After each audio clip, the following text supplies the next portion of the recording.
Hi అండి అందరికీ. అందరూ ఎలా ఉన్నారండి? బాగున్నారా?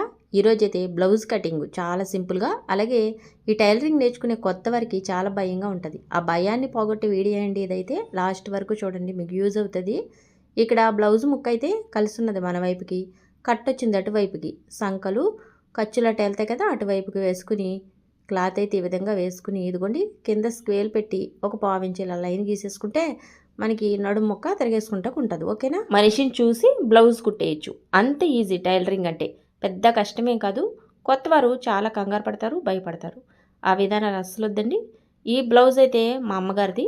ఇక్కడ చూడండి, హైట్ అయితే 14.5 పెట్టేశాను. మా అమ్మగారికి 14.5 హైట్ పెట్టేశాను. ఇక్కడ నేను ఆది బ్లౌజ్ కూడా తీసుకోలేదు. హైట్ మాత్రం 14 ఖాయించేసుకున్నాను. మా అమ్మగారికి కొంచెం పొడవుగా ఉంటే బ్లౌజ్ బాగుంటుంది అనేసి హైట్ అయితే 14.5 ఖాయించేసి లూజ్ అయితే 10కి మార్కింగ్ చేశాను. అక్కడి నుంచి 1.5 ఇంచ్ వరకు ఖర్చుకి మార్కింగ్ చేశాను. ఇక్కడ వరకు మీకు క్లియర్గా అర్థమైంది కదా. ఇదైతే మనకి హైటు, అలాగే ఇదైతే మనకి వెడల్పు బ్లౌజ్కి వచ్చేసి. ఇది మెయిన్ అన్నమాట. ఈ క్లాతే మనకి బ్లౌజ్కి అన్నట్టు. ఓకేనా? ఇది ఒక స్పేర్ బాక్స్లా గీసేసుకుంటే మనకి గుర్తుగా ఉంటుంది. అలాగే ఎంత ఖర్చు అని ఒక లెక్క ఉంటుంది. బ్లౌజ్కి హైటు వెడల్పు కామను. ఎవరి బ్లౌజ్కి అయినా సరే హైటు వెడల్పు కామను. అయితే మీరు ఇక్కడ ఈ సైజులను బట్టి మార్చవలసింది ఏంటంటే ఈ షోల్డర్ మార్కింగ్లు మాత్రమేనండి. అవి మాత్రమే మీరు మార్చాలి. అలాగే చంక రౌండ్ని మార్చవలసి వస్తుంది, అంతే. అసలు షోల్డర్ కొలతలు ఏ సైజులు వారికి ఎలా తీసుకోవాలనేది ఇక్కడ నేను ఒక బొమ్మ వేసి మీకు డ్రా చేసి చూపిస్తాను చూడండి. మీకు హ్యాండ్ ఎక్కడి నుంచి వస్తుంది, కరెక్ట్గా అక్కడ ఒక లైన్ గీసాను చూసారు కదా. హ్యాండ్ కరెక్ట్గా ఇక్కడ ఉంటుంది, భుజం దగ్గర ఉంటుంది చూడండి. ఇక్కడి నుంచి ఈ భుజం వరకు కొలుచుకోవాలి. ఎవ్వరు షోల్డర్లైనా సరే ఈ విధంగా కొలుచుకుని అందులోంచి సగం మార్కింగ్ చేసుకోవాలన్నమాట. ఎందుకని? మీరు క్లాత్ని ఫోల్డింగ్ చేశారు కదా, డబల్ ఫోల్డింగు, అందుకోసం సగమే తీసుకోవాలి. ఇక బ్లౌజ్ హైట్ని అయితే చూడండి, షోల్డర్ మధ్యలోంచి కిందికి ఇలా కొలవాలి. అదే చెస్ట్ లూజ్ అయితే ఇలా చంకల కింద నుంచి చంకల కింద వరకు కొలవాలి. లూజు హైటు కొలవడం మీకైతే వచ్చు కదా. షోల్డర్ మార్కింగ్లే ముఖ్యం కాబట్టి ఇక్కడ మామూలు బ్లౌజ్కి ఈ షోల్డరు ఈ భుజం నుంచి ఈ భుజం వరకు కొలిసినప్పుడు అందులో 2 ఇంచులు తగ్గించి, అంటే మా అమ్మగారికి ఈ బ్లౌజ్ హై నెక్ కుడుతున్నాను. అంటే మామూలు బ్లౌజ్ అంటే మనం రౌండ్ మెడ పెట్టుకుంటాం వెనకాల, ఆ మెడకైతే నేను చెప్పేది 13 వచ్చింది మా అమ్మగారికి. ఆ భుజం నుంచి ఈ భుజం వరకు టీ పెట్టి కొలిస్తే అందులో 2 ఇంచులు తీసేస్తే ఎంత? 11 ఇంచులు ఉంటుంది. 11 ఇంచులో 5.5 మీరు పెట్టుకోవాలన్నమాట మామూలు బ్లౌజ్కి అయితే. ఇక్కడైతే నేను హై నెక్ కాబట్టి 13లో సగం మార్కింగ్ చేశాను. 13లో సగం ఎంత? 6.5. మరి ఈ 6.5 షోల్డర్ మార్కింగ్ చేసుకుని పక్కకు వెళ్ళిపోయే మెడ ఉంటుంది కదా, మన మెడం కట్ చేసేసాక ముక్క బయటకు వెళ్ళిపోద్ది, దాన్నే పక్క మెడ అంటాం. మరి దాన్ని నేను 3కి మార్కింగ్ చేశాను. ఇక్కడ 3కి మార్కింగ్ చేశాను చూసారు కదా. మరి మిగిలిన 3.5 కూడా మీకు షోల్డర్ వచ్చేస్తుంది. ఇక్కడ నేను చెప్పేది ఒకసారి వినండి. ఒక భుజం నుంచి ఇంకో భుజం వరకు టేప్ పెట్టి కొలిచినప్పుడు అందులో సగాన్ని మార్కింగ్ చేసేది ఏ బ్లౌజులకి? హై నెక్కి, బోట్ నెక్కి మాత్రమే. ఎందుకని? బోట్ నెక్, హై నెక్ చిన్నగా ఉంటాయి, వెనకాల మెడ రాదు కాబట్టి సాగే తత్వం ఉండదు వాటికి. మరి మామూలు బ్లౌజ్కి మీరు వెనకాల 9, 10 అలా పెట్టుకుంటారు మెడలో. మరి అలా అంత పెద్ద డీప్ మెడలు ఉన్నప్పుడు బ్లౌజ్ సాగుతుంది కదా. అందుకని మామూలు బ్లౌజులు మెడ పెద్దగా ఉన్నవైతే వాటికి ఆ భుజాన్ని నుంచి ఈ భుజం వరకు టేప్ పెట్టి కొలిసినప్పుడు అందులో 2 ఇంచులు తగ్గించి, ఇప్పుడు 13 వచ్చింది కదా, అందులో 2 ఇంచులు తగ్గితే ఎంత? 11. 11లో సగం మార్కింగ్ చేసుకోవాలి, 5.5 అన్నమాట. 11లో 5.5 మార్కింగ్ చేసుకుని అందులోంచి మీరు 2.5, 2.5 అలా పక్క మేడం తీసేసి మిగతాది షోల్డర్ కుంచుకోవాలి. ఇది షోల్డర్ మార్కింగ్. పక్క ఏ సైజు వరకైనా సరే ఒక భుజం నుంచి ఇంకో భుజం వరకు టేప్ పెట్టి కొలిసినప్పుడు మీకు అందులో హై నెక్కి, బోట్ నెక్కి ఏ విధంగా తీసుకోవాలి, అలాగే రెగ్యులర్గా మనం కట్టే మెడల్ బ్లౌజులకి ఏ రకంగా తీసుకోవాలో మీకు వివరంగా చెప్పాను. ఇక్కడైతే ఈ బ్లౌజ్ హై నెక్ కాబట్టి ఇక్కడ షోల్డర్ మార్కింగ్ 6.5 వచ్చింది. 6.5 కిందకి దింపేసి స్క్వేర్లా గీసేసుకుని దాంట్లోంచి మనకి సంకలోతు 1 పెట్టి రౌండ్ షేప్ గీసేస్తే మనకి సంక వచ్చేసింది. ఈ సంకలోతు కాస్త 48, పెద్ద సైజు వరకు అయితే 1.5 వరకు పెట్టుకుని మార్కింగ్ చేసి గీసేసుకోవచ్చు. అదే రెగ్యులర్గా మనం కట్టుకునే డీప్ మెడలో బ్లౌజ్కి అయితే మనం ఎప్పుడు కూడా సంకలోతు అనేది ఆది బ్లౌజ్ మీద ఆధారపడి ఉంటుంది. మీకు ఇచ్చిన ఆది బ్లౌజ్కి సంఖ ఎంత ఉందో అంతా దిగాలి. దాన్ని బట్టి అడ్జస్ట్ గీతలు గీసుకుంటూ సంఖని మార్కింగ్ చేసుకోవాలి. ఆ బ్లౌజులకైతే ఈ బ్లౌజులకైతే ఇంతే. ఇక్కడ చూడండి, మెడనైతే 1.5కి డ్రా చేసి స్క్వేర్ గీసి అందులో రౌండ్ తిప్పేశాను. నెక్ మెడ చిన్నదే కదా వస్తుంది, మెడ పైకంట వస్తుంది అన్నమాట. మెడ ఉండదు అసలు. మీకు లాస్ట్లో చూపిస్తాను క్లిప్పింగ్ అయితే. ఈ వీడియోలో మీకు వివరంగా తెలియజేయాలనుకునేది ఏంటంటే షోల్డర్ మార్కింగ్లు అండి. అవే మీకు వివరంగా తెలియజేయాలనుకున్నాను. అవే ముఖ్యం. సైజులు మారినప్పుడల్లా మార్చుకుంటూ ఉండాలి. ఇవి ఒక్కటి క్లియర్గా తెలుసుకుంటే చాలు, మీకు మనిషిని చూసి బ్లౌజ్ కుట్టగలుగుతారు. మీరు ఎప్పుడైనా సరే ఫోన్ చేసి నా బ్లౌజ్ హైట్ ఇది, నా బ్లౌజు లూజ్ ఇది అని ఎవరైనా కస్టమర్ చెప్పినప్పుడు మీకు ఈ షోల్డర్ కొలతలు ఎలా తీయాలో ఒక విధానం ఐడియా అనేది మీకుంటే కంపల్సరీగా మీరు బ్లౌజ్ని చక్కగా కుట్టగలుగుతారు. చూడండి, ఫ్రంట్కి అయితే ముక్కని ఇలా క్రాస్గా వేసుకుని చంక ఎలా ఉందో షోల్డర్ ఎలా ఉందో గీసేసుకుని కొంచెం కొంచెం మార్కింగ్లు అలా చేసుకుంటాం కదా మనం. ముక్క కదిలిపోయినా మార్కింగ్లు వెడాలుపు అనేది అలాగే ఉంటుంది అనేసి అలా డ్రా చేసుకున్నాక ఫ్రంట్ సంక ఎత్తండి. 7కి మార్కింగ్ చేశాను. 7 కాడ నుంచి మనకి క్రాస్ బెల్ట్లు వస్తాయన్నమాట. 7కి మార్కింగ్ చేశాను. ఇది సంక ఎత్తు ఫ్రంట్. ఓకేనా. బ్లౌజ్ హైట్ని బట్టి సంక కొలతలు పెరుగుతూ ఉంటాయి, ఇది గమనించాలి. ఇక్కడైతే మన ఫ్రంట్ మెడ ఎప్పుడు కూడా చిన్నదై ఉండాలి, భుజాలు జారకుండా ఉంటాయి. ఈ బ్లౌజ్కి అయితే నేను 5కి మార్కింగ్ చేస్తున్నాను. కాస్త అది పెద్దది కావాలి మాకు ఫ్రంట్ మెడ అనుకుంటే 6కి కూడా మార్కింగ్ చేసుకోవచ్చు. 6.5 మహా అయితే 7 ఇంచుల వరకు ఉంటుందండి ఫ్రంట్ మెడ. అంతకంటే 1 ఇంచు కూడా ఎదరికి వెళ్ళదు. వెళ్ళిందంటే భుజాలు జారిపోతాయి, పెద్ద మెడ అయిపోద్ది ఫ్రంట్ మెడ. గుర్తుంచుకోవాలి. ఏ సైజు వారికైనా ఫ్రంట్ మెడలు ఇదే కొలతలే ఉంటాయి. 7 కంటే ఎక్కువ వెళ్ళకూడదు. ఏ సైజు వారికైనా, ఎంత బిగ్ సైజు వారికైనా 7 కంటే వెళ్ళకూడదు. ఇక్కడ చూడండి, పట్టి కొలత వచ్చేసి నేను 4 తీసుకున్నాను. ఉక్స్ పట్టి తాళ్ళు పట్టి వేస్తాం కదా, దానికి నేను 4 ఇలా కిందకి దింపాను. ఓకేనా. ఇక పట్టి కొలత అయిపోయింది కదా.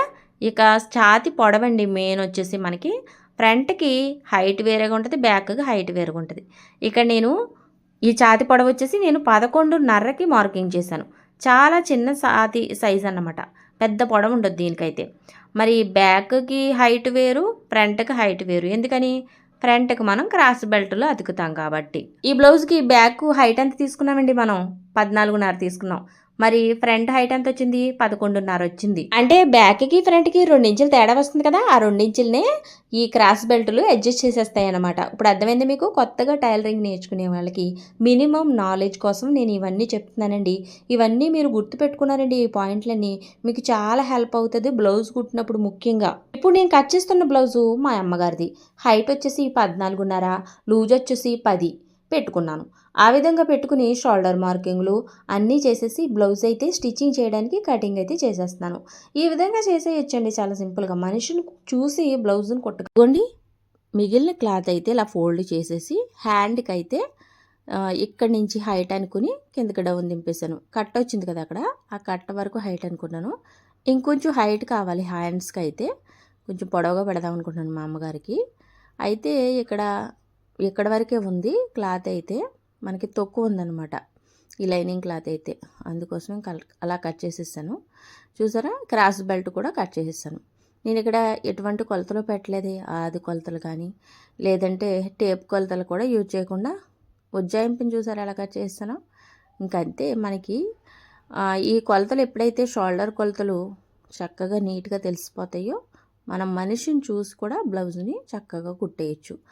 ఇంట్లో మా అమ్మగారికి నాకు నేను ఎప్పుడు బ్లౌజులు కుట్టినా నేను ఆది బ్లౌజు పెట్టి చూడను, అలాగే టేపు కొలతలు కూడా చూడను అన్నమాట.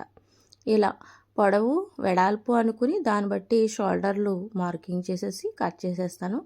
అదేవిధంగా నేను బ్యాక్ వచ్చిందంటే మనకి బ్యాక్ని బట్టి కదా ఫ్రంట్ వస్తుంది, అలాగన్నమాట. ఇదిగోండి, ఈ విధంగా అసలు ఫ్యాబ్రిక్ మీద లైనింగ్ ముక్కలు వేసేసి కట్ చేసేస్తున్నాను. లైనింగ్ కూడా నేను అసలు ఫ్యాబ్రిక్ మీద ఎక్కువ ఉంచుకోను అనమాట. చుట్టూరు నీట్గా ఆ ముక్కకి ఎంత ఉందో అంతా కట్ చేస్తాను, నీట్గా సరిపోద్ది. చూడండి, మిగిలిన దాంట్లో ఇదిగోండి హ్యాండ్ అయితే కట్ చేస్తున్నాను. చూసారా, హ్యాండ్కి అసలు ఫ్యాబ్రిక్ కొద్ది ఎక్కువ ఉంచాను అనమాట, పొడవు కావాలనేసి. హ్యాండ్ కూడా అయిపోయింది. ఇంకేంటి మనకు మిగిలింది? ఈ క్రాస్ బెల్ట్లకి ఈ విధంగా ఇక్కడ అంచు తీసేసి ప్లెయిన్ కావాలి కదా దీనికైతే, ఇదిగోండి ఇక్కడ కట్ చేసేస్తున్నాను. దీనికి మనం అంచులు వేయకూడదు, అంచులు వేస్తే ఇంకా బాడీకి గుచ్చుకుంటుంది కదా. క్రాస్ బెల్ట్ అంటే కింద మనకి పొట్ట దగ్గర గుచ్చుకుంటుంది కాబట్టి వేయకూడదు. ఇదిగోండి నేను ఇంకా స్టిచ్చింగ్లోకి అయితే వెళ్ళిపోయానండి. ఫ్రంట్ ముక్క చూడండి, అసలు ఫ్యాబ్రిక్ లైనింగ్ మీద వేసి వెనక్కి తిప్పేశాను. చూస్తారు కదా, ఇది ఏంటంటే వెనకాల మెడలు అలాగే ఎదరం మెడలు చాలా చిన్నవి అన్నమాట, చాలా చిన్న మెడలు. అందుకోసం నేను ఇంకా దీనికి ఏ విధమైన మెడ ముక్కలు వేయకుండా ఇదిగోండి ఈ విధంగా వెనక్కి తిప్పేస్తాను అనమాట. లైనింగ్ ఇలా తిప్పేయడం వల్ల కొంచెం పెద్ద వయసు వారికి నన్ను అడిగితే ఇలా తిప్పేయడమే మంచిది. చూడండి, అసలు ఫ్యాబ్రిక్ మీద లైనింగ్ వేసేసి ఈ విధంగా చూడండి, ఈ విధంగా తిప్పేసుకోవడమే. ఇలా తిప్పేసుకుని అక్కడక్కడ కొంచెం కట్ చేసుకుంటే వెనక్కి మొక్క బాగా తిరుగుతుంది. నన్ను అడిగితే ఈ వయసు అయిన వాళ్ళకి ఇలా వేసేయడమే మంచిది. మనం చేతికుట్లు వేసామనుకోండి, మడ మొక్క వేసేసి ఇంకా ఊడిపోయినప్పుడల్లా వాళ్ళు వేసుకోలేరు కదా. అంటే ఇది చాలా ఈజీగా ఉంటుంది. అలాగే మీకు ఎన్నాళ్ళైనా ఈ ఫ్యాబ్రిక్ అయినా చెరగాలి, కానీ ఈ కుట్లు మాత్రం అస్సలు ఊడవన్నమాట. ఈ మెడకేసే కుట్లు అయితే చూడండి, 2 ఫ్రంట్లో కూడా రెడీ అయిపోయింది. నేనైతే మెషిన్ నెంబర్ వచ్చేసి 2లో పెడతానండి. చాలా చిన్న కుట్టు పడుతుంది అనమాట. మనం లైనింగ్ అతికేటప్పుడు మాత్రం 3లో పెడతానండి. జల్లుగా పడుతుంది కదా పెద్ద కుట్టు, ఇలా లైనింగ్ అతికేటప్పుడు నేను 3లో పెడతాను. అలాగే స్టిచ్చింగ్ చేసేటప్పుడు 2లో పెడతాను. చూడండి, వెనక్కి తిప్పేస్తున్నాను మొక్క అక్కడక్కడ కట్ చేసి. 2లో పెట్టిన కుట్టు ఎప్పుడు కూడా మీకు చిన్నగా ఉండి అస్సలు ఊడదన్నమాట. మీ ఫ్యాబ్రిక్ చిరిగిపోవాలి కానీ మీ కుట్టు అస్సలు ఊడదు, ఆ విధంగా ఉంటుంది. చూడండి, నేనైతే మెడను కూడా కుట్టేసాను. చాలా చిన్న మెడ కదా, ఇలా చిన్న మెడలు ఉన్నప్పుడు ఇలా లైనింగ్ తిప్పేసుకోవడం చాలా బెటర్ అండి, బాగుంటుంది కూడా. గుమ్మున అయిపోద్ది, 10 నిమిషాల్లో అయిపోద్దండి బ్లౌజు. ఇదిగోండి లైనింగ్ కూడా ఇదిగోండి నీట్గా ఇలా సర్దేసి పెట్టేస్తున్నాను. నేను లైనింగ్ అయినా అసలు ఫ్యాబ్రిక్ అయినా ఒకే విధానంలో తీస్తాను కాబట్టి సమానంగా అలా వచ్చేస్తుంది కుట్టు. చాలామంది కొంచెం ఎక్కువ తీసుకుంటారు ఫ్యాబ్రిక్. తీసుకోవడం మంచిదే, కాకపోతే కొంచెం టైం పడుతుంది, మళ్ళీ అవి కట్ చేసుకోవాలి కుట్టుకుని, ఆ విధంగా అన్నమాట.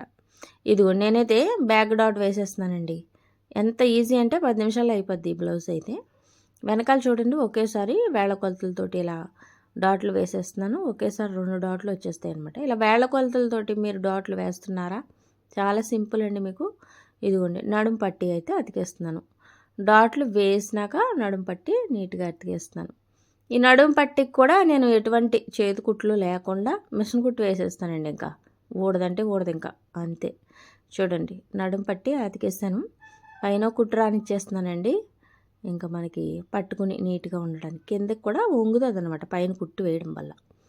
నేను తర్వాత కుడతాను, లోపలికి వేసి చూపిస్తాను. ఫస్ట్ అయితే ఇలా చూడండి, ఫ్రంట్ అయితే 4 వేళ్ళు కొలత పెట్టి అక్కడి నుంచి డాట్ వేసేస్తున్నాను, పెద్ద డాట్. ఇదేంటంటే మనకు ఉక్కిసులో ఫ్రంట్ పార్ట్ అనమాట, ఉక్కిసులు వచ్చే ఫ్రంట్ పార్ట్. చూడండి, పట్టి కాడి నుంచి చిన్న డాటు, సంకలోంచి డాట్ లాగేస్తే మనకి చాలా ఈజీగా ఇదిగోండి షేప్ అయితే రెడీ అయిపోయింది. అసలు కొలతలు కొలియడం అలాంటివి అయితే ఇంకా కొంచెం టైం పట్టేది కదా. ఇలా వేళ్ల కొలతలతోటి కాబట్టి చాలా సింపుల్గాను అలాగే పర్ఫెక్ట్గాను వస్తుంది. ఎప్పటి నుంచో చాలా వీడియోల్లో మీకు షేర్ చేశాను కదా ఈ వేళ్ల కొలతలతోటి. మరి మీరు ఎవరైనా ఫాలో అవుతున్నారా? వేళ్ల కొలతలతోటి షేపులు వేస్తున్నారా? చాలా బాగా వస్తుందండి. ఇంత ఈజీ అయిన తత్వాన్ని మీరు పక్కన పెట్టొద్దు, అసలు నేర్చుకోండి ఇది. ఇదిగోండి, నేనైతే క్రాస్ బెల్ట్ చూడండి, కిందేమో మన లైనింగు, పైనేమో అసలు ఫ్యాబ్రిక్. మధ్యలోకి వెళ్ళిపోలేదు ఖర్చులు, ఆ విధంగా మధ్యలోకి వెళ్ళిపోయిన ఖర్చుల వల్లే నీట్గా ఉంటుంది అనమాట. అందుకని ఈ కొంచెం నేర్చుకునేవారు కొత్త వారికి అయితే ఈ క్రాస్ బెల్ట్ అతకడం కొంచెం కష్టంగానే ఉంటుంది, కానీ కష్టమైన ఇందులో ఎంతో నీట్నెస్ ఉంటుంది. ఈ విధానం నేర్చుకోండి. ఇక్కడైతే నేను లైనింగ్ ముక్కని వేసి చూడండి, ఉక్కిసులు పట్టి కనమది లోపలికి ఓ ఫోల్డింగ్ చేసి మళ్ళీ ఇంకో ఫోల్డింగ్ చేస్తామన్నమాట. 2 సార్లు ఫోల్డింగ్ అవుతుంది, మనకు ఉక్కిసులు పట్టి వచ్చేసి చూడండి. ఈ విధంగా రఫ్ ఇచ్చేసుకుంటే నీట్గా పడి ఉంటుంది. ఇది చూడండి, ఇక్కడ మనకి రెడీ అయిపోయిందండి ఉక్కిసులు పట్టి ఫ్రంట్ పార్ట్. ఇక్కడ 3 వేళ్ళు పెట్టాను. 3 వేళ్ళు పెట్టి మనం పెద్ద డాట్ వేసేస్తున్నాను. ఇదేంటి తాళ్ళు పట్టి ఫ్రంట్ పార్ట్ అండి ఇదైతే. ఇదిగోండి, చూసారు కదా, పట్టి దగ్గర నుంచి ఒక డాట్ లాగా చిన్న డాట్. వీటిలో కొలతలు ఏమి ఉండక్కర్లేదండి, ఈ పెద్ద డాట్ ఎదురుగుండా లాగడమే సంకలోంచి. అలాగే పట్టీ దగ్గర నుంచి మధ్యలోంచి లాగేస్తే సరిపోద్ది. కొలతలు ఏముండవు. అలాగే 2 కుట్లు కూడా అవసరం లేదు ఆ చిన్న డాట్లకి. సంకలోంచి లాగిన దానికి, పట్టీ కొలతలోంచి లాగిన దానికి. చూడండి ఇక్కడైతే క్రాస్ బెల్ట్ అతికేసాను. మధ్యలో అక్కడక్కడ కట్ చేసేసాను వంగడానికి. చూడండి ఇలా ఫోల్డ్ చేసేసి మనం అతికేసుకోవడమే. ఇక్కడైతే బ్యాక్ పార్ట్ నెట్టుకొచ్చి ఎంత మడతెట్టాలో క్రాస్ బెల్ట్ చూసుకొని అవసరం లేదు. ఇందాక మనం ఆ ఫ్రంట్ పార్ట్కి చూసాం కాబట్టి సరిపోద్ది. ఆ లెక్క మనకి ఉంటుంది కదా, ఇంత మడతెట్టాలనే ఉంటుంది కదా, అంత మడతెట్టేసుకోవడమే. చూడండి ఇక్కడైతే తాళిపట్టికి ఎప్పుడు కూడా అసలు ఫ్యాబ్రిక్ వేసుకోవాలి. చూడండి ఇది పైకి కనిపిస్తుంది కాబట్టి చూడండి ఇలాగా. మనం ఉక్కిసులు పట్టీకి అయితే లైనింగ్ మొక్క ఎందుకు వేసుకోవాలంటే గుచ్చుకోకుండా ఉంటుంది కదా మనకి, అది శరీరానికి తగులుతుంది లోపలికి వెళ్ళి, అదన్నమాట. ఇదిగోండి 2 పట్టీలు సమానంగా వచ్చినాయా చూసుకోవాలి. సమానంగా వచ్చినాయండి. ఇంకా బ్యాక్ పార్ట్ మీద పెట్టేసి ఇలా షోల్డర్లు అతికేసుకోవడమే. చూడండి బ్యాక్ పార్ట్ మీద ఫ్రంట్ అండ్ తిరగవేసి పెట్టి 2 ఫ్రంట్ని ఇలా నీట్గా అతికేసుకోవాలి. కొంచెం రఫ్ ఇచ్చుకుంటూ అతికేసుకోవడం. ఎందుకంటే రఫ్ ఇక్కడ మనం మెళ్ళ కుట్టేసాం కాబట్టి రఫ్ ఇచ్చుకోవాలి. ఓకేనా. ఇదిగోండి 2 కుట్లు వేసుకోవాలండి షోల్డర్లు అతికినప్పుడు. ఇక్కడ చూడండి హ్యాండ్ అయితే ఎదరకు వెళ్ళే హ్యాండు నేను క్రాస్ తీసాను. క్రాసు నేను హ్యాండ్స్కి కటింగ్లో తీయను అనమాట. చాలామంది తీయడం లేదేంటి, హ్యాండ్కి లోతు తీయడం లేదేంటి అనుకుంటారు. కానీ నిజానికి నేను ఇక్కడ తీస్తాను, స్టిచ్చింగ్లో తీస్తాను. ఎందుకంటే మనకి నేర్చుకున్నప్పుడు కొత్తలో కూడా నేను రెండిట్లకి ఒకేసారి కటింగ్లో తీసేయడం వల్ల ఒక హ్యాండ్కి ఎదరకొచ్చిన రెండోసారి రెండో వైపు కుట్టిన హ్యాండ్ మాత్రం మనం వెనక్కి వెళ్ళిపోయేది, లోతు తీసింది.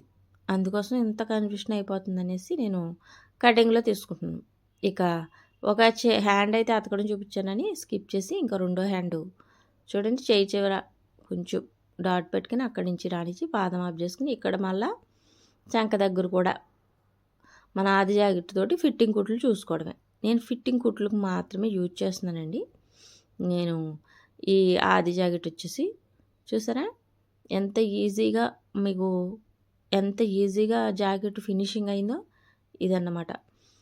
మీరు అస్సలు భయపడద్దు. కొత్తగా టైలరింగ్లోకి వచ్చిన వారు ఇదిగోండి పక్కనైతే 2 కుట్లు ఎక్కువ వేసానండి. మనకి ఖర్చుకి 3 కుట్లు వేసుకోవాలి కదా, బిగువైతే ఉప్పుకుంటకి. ఖర్చు అంటే ఏంటి, మనం కుట్టుకోవడానికి కావలసిన క్లాత్ని ఎక్స్ట్రా తీసుకోవడానికి. అలాగే ఈ ఫిట్టింగ్ కూడా దగ్గర ఎక్కువ ఖర్చు తీసుకుంటాం, 2 ఇంచులన్నర అలాగా. అది మనకి బిగువైతే ఇప్పుకోవడానికి.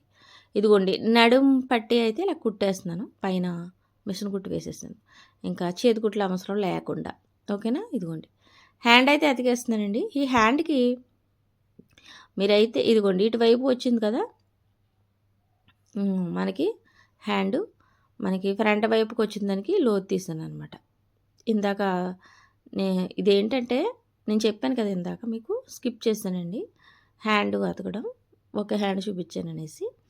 ఓకేనా. ఇదిగోండి ఫిట్టింగ్ కుట్టు కరెక్ట్గా చేయి చివర ఎంత వచ్చిందో టిక్ మార్క్ చేసుకుని ఇక్కడ మళ్ళీ చంక దగ్గర టిక్ మార్క్ చేసుకుని కిందకి రానిచ్చేయాలన్నమాట. ఇంతే ఫిట్టింగ్ కుట్లండి, చాలా ఈజీ. ఇలా కిందకి రానిచ్చేస్తే ఇక్కడ మనకు రఫ్ ఇచ్చుకుంటే సరిపోద్ది. ఇప్పుడు ఇంకా మనకి అన్నీ కరెక్ట్గా వచ్చినాయా లేవా చూసేసుకుని ఆ పక్కన కూడా వేసేసుకోవడమే. ఫిట్టింగ్ కుట్లు అంతే, రెడీ అయిపోయిందండి. బ్లౌజ్ అయితే తిరగవేసేస్తున్నాను. ఇది మా అమ్మగారికి అండి. చూడండి ఎంత బాగా వచ్చేసిందో. ఇలా మనిషిని చూసి ఈ బ్లౌజ్ని కుట్టేయించండి, ఎంత ఈజీ టైలరింగ్ అంటే. ఎదర మేడ చూడండి ఇంత వచ్చింది, వెనకాల మేడం పైకి ఉంటుంది అనమాట. ఇది కొంచెం వయసు అయిన వారికైనా లేదంటే అఫీషియల్ లుక్ తోటి ఉండాలనుకున్నా చాలా బాగుంటుంది ఈ హై నెక్ మెడ అయితే. మీకు ఈ వీడియో ఎలా అనిపించిందో మర్చిపోకుండా కామెంట్ చేయండి. వీడియోలు కూడా లేట్ అవుతున్నాయి. ఇదిగోండి మా అమ్మగారు చూడండి బ్లౌజు ఎంత బాగా సెట్ అయిందో, ఎంత నీట్గా సెట్ అయిందో మీరే చూడండి. నేను నా ఉజ్జాయింపును కుట్టేసిన బ్లౌజ్ ఎంత బాగా సెట్ అయింది. ఇలా మీరు భయాన్ని వదలండి. కొత్తగా టైలరింగ్ నేర్చుకునే వాళ్ళు ఎంత ఈజీగా తెలుసుకున్నారు. ఇదండి ఈరోజు వీడియో అయితే. మీకు ఏమనిపించిందో మర్చిపోకుండా కామెంట్ చేయండి. లైక్ చేయడం మాత్రం అస్సలు మర్చిపోవద్దు. కొత్తగా ఛానల్ని విజిట్ చేసిన వారు సబ్స్క్రైబ్ చేసుకోండి. మరో మంచి వీడియోతో మళ్ళీ కలుద్దాం. బాయ్.